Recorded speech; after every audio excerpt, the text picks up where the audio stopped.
Today, on America's Fairs and Festivals, we take to the skies at one of the largest air shows in the country with planes as far as the eye can see.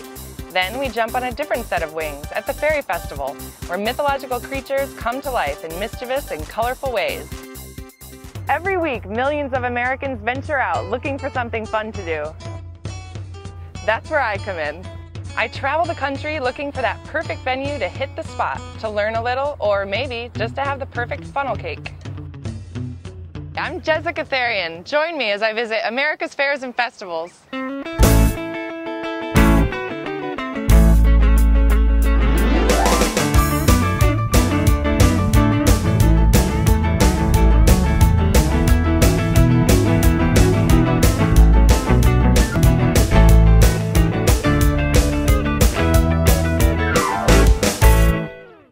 Experimental aircraft go back to 1903 when Orville and Wilbur Wright made their experimental aircraft in Kitty Hawk, North Carolina.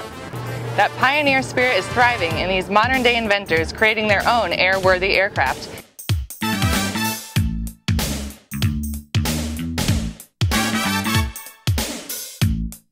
Orville and Wilbur would be proud.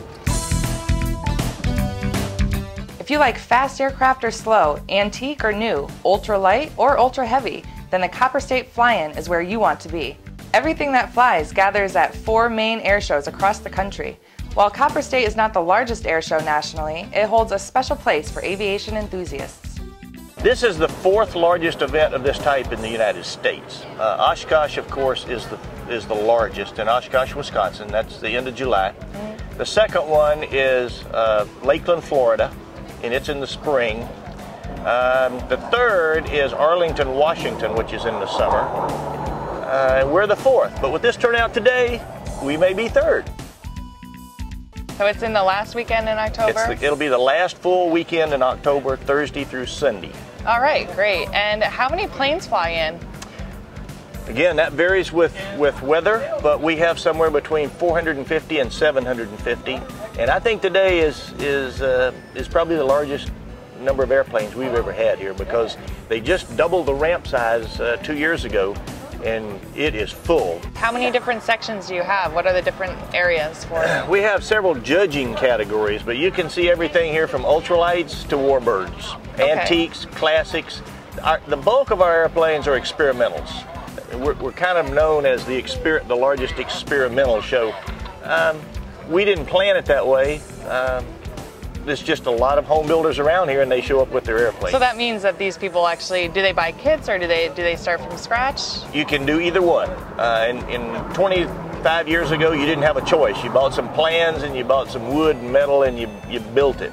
Now I'd say 95 to probably 99% of them are built from a kit.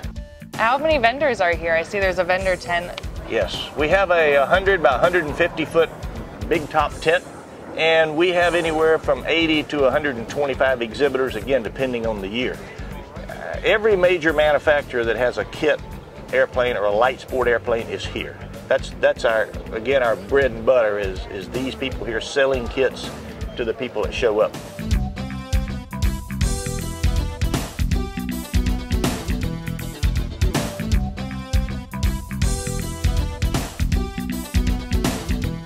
If you remember, I said the big one is in Oshkosh and the second big one's in Florida. Well, that's east. We're the biggest one in the Southwest. So probably 3/4 of the people here never get to go to the other big shows, or it's just expensive to go. So they come here. Judging happens every day in various categories. The judges travel around on golf carts and judge aspects like construction, preparation, and aesthetics. There are first and second prizes in each, and the grand champion ends up being the aircraft that scores the most points in the show. We're standing in front of a replica. What kind of plane is it? It's an SE-5A, which is a World War I fighter, 1918. Okay, a fighter. And what kind of guns are on this plane?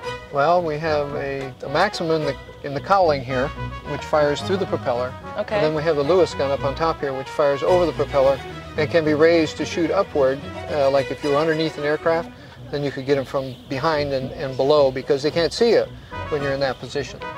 And do these stars mean anything? Yeah, those are supposed to be kills. Oh yeah. I hope those aren't real, huh? I went so fast that I blew one of them right off the fuselage, you know? That wasn't a dive. You just missed a guy. Yeah, it wasn't a dive. This is the actual logo from the U.S. forces in Europe at that time for the fighter squadron. And this is called the Executioners. And if you see any World War I aircraft in pictures or movies or whatever, it should have that logo on it because that's what they were called. Like at any other event, here in Casa Grande, there's plenty of food vendors for everyone to enjoy.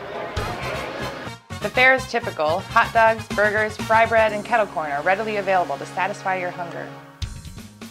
I'm standing here with Ron Wagner. He is the control tower manager, correct? Correct. Here at the Copper State Fly-In, and we're speaking about what goes on in the control tower.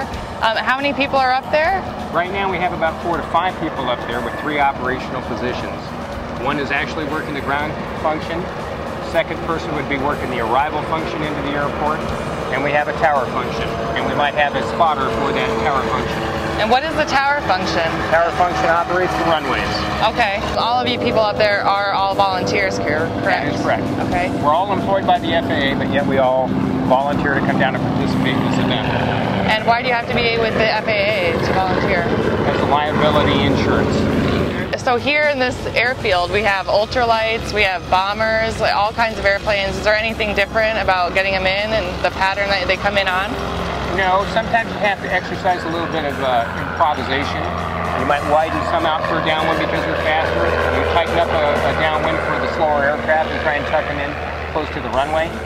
You just have to take into account what aircraft performances are and adjust accordingly.